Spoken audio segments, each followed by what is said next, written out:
Good morning, student. I am Devraj Sharma, and today I am going to start a new poem of Class 6, Book 1, The Kite. So let's start. So, my dear student, most of you have tried to fly kite, and while flying kite, they have lots of fun. So let's start the poem. All of us like to fly kite. हम सभी लोग जो है पतंग उड़ाना पसंद करते हैं. Have you ever try to fly one? क्या तुमने कभी किसी पतंग उड़ाने का कोशिश किया है? Read this poem about a kite. इस पोएम को पढ़ो जो कि एक काइट के बारे में है. As it fly in the sky.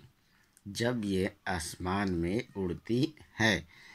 The poet of this poem is Harry Benn.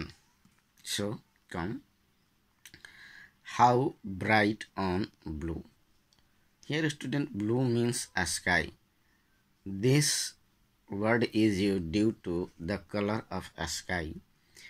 How bright on the blue, यानी कि कितनी आसमान में चमकीली है. is a kite, मतलब कि एक पतंग होती है when it is new, यानी कि जब कोई भी पतंग काफ़ी नई होती है तो ये आसमान में, आकाश में काफ़ी चमकीली दिखती है.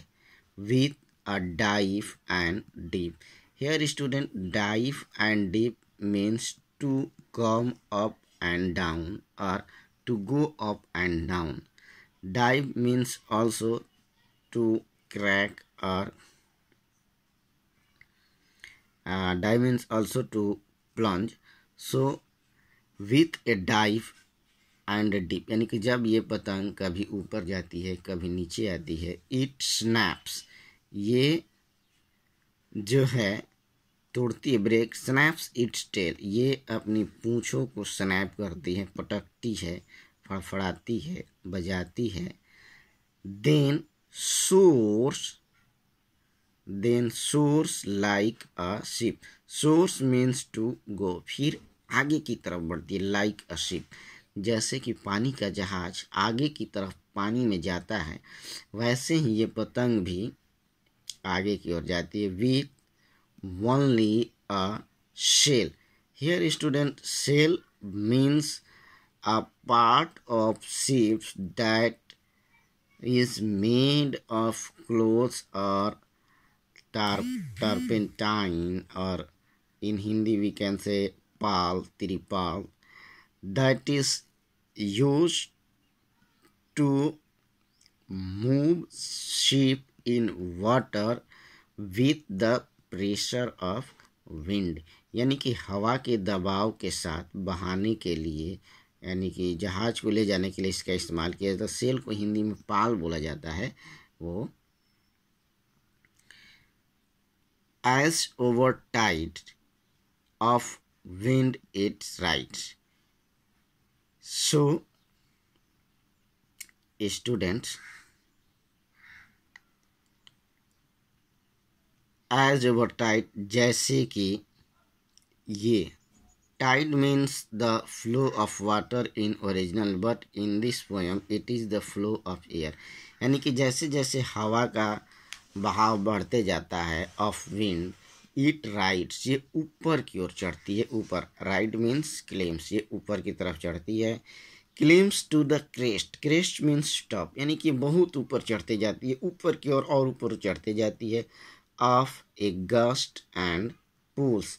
Gust means the flow of points. In Hindi it is called हवा के झोंके, यानी कि जैसे जैसे हवा के झोंके आते हैं पतंग को ऊपर की ओर खींचे जाते हैं, पुल करते जाते हैं. Then seems to rest as wind falls. और तब जब हवा का बहना कम हो जाता है तब ऐसा लगता है कि पतंग अब थोड़ी देर की रुक गई है, आराम कर रही है. Rest means a short pause, pause, short pause. as wind falls, यानी कि जैसे जैसे हवा फॉल्स मीन्स बिकम स्लो, यानी कि जैसे हवा शांत होती है, कम होती है, वैसे ही पतंग भी एक स्थान पर स्थिर हो जाती है। When string goes slack, string means thread, यानी कि जो धागा होता है वो थोड़ा लूज हो जाता है, ढीला हो जाता है। You wind it back, you मतलब आप लोग जो हैं इसको हवा देते हैं, इट बैक मतलब पीछे की तरफ खींचते होते, यानी कि मेरे प्यारे विद्यार्थियों, बच्चों, जब आप लोग पतंग उड़ाते होंगे तो आप भी जब हवा नहीं बहता है तो अपने पतंग को लेकर पीछे की ओर दौड़ते हैं। इससे क्या होता है, पतंग को हवा मिलता है। तो वही यहाँ पर पोएट कहना चाहते हैं, and run until a new breeze blows, और तुम लोग तब तक दौड़ते रहते हो जब तक कि कोई नई हवा बहने नहीं लगती है। And blows means moves, and its wings feels and up it goes, और इसके जो पंख हैं, यानी कि कवि का ऐसा मानना है, किसी भी पतंग में कोई पंख नहीं होता है। यहाँ पर उन्होंने एक इमेजिनेशन किया है, क्योंकि जब हवा बहता है तो पतंग ऊपर की ओर जाती है, ऐसे ही एंड इट विंग्स फील्स, और जैसे ही उसके पंख भर जाते हैं एंड अप इट गोज, तो ये ऊपर की तरफ जाती है। How bright on the blue, this is the repetition of that first two lines. How bright on the blue, यानी कि ये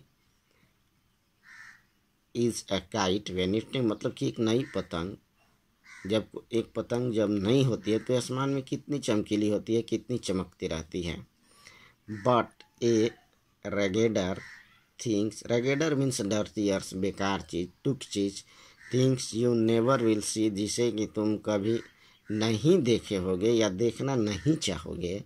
when it's flaps on a string, जब ये अपने धागे के ऊपर फ्लैप्स फरफराती है, in the top of a tree, यानी कि जब ये किसी पेड़ में फंस जाती है, पेड़ों के ऊपर में फंस जाती है तो फड़फड़ाती है, और उस फड़फड़ाते फड़फड़ाते ही ये क्या हो जाती है, dirty. Dirty means to getting torn, यानी कि पतंग जो है उस पेड़ की टहनियों शाखाओं से टकरा टकरा करके फट जाती है।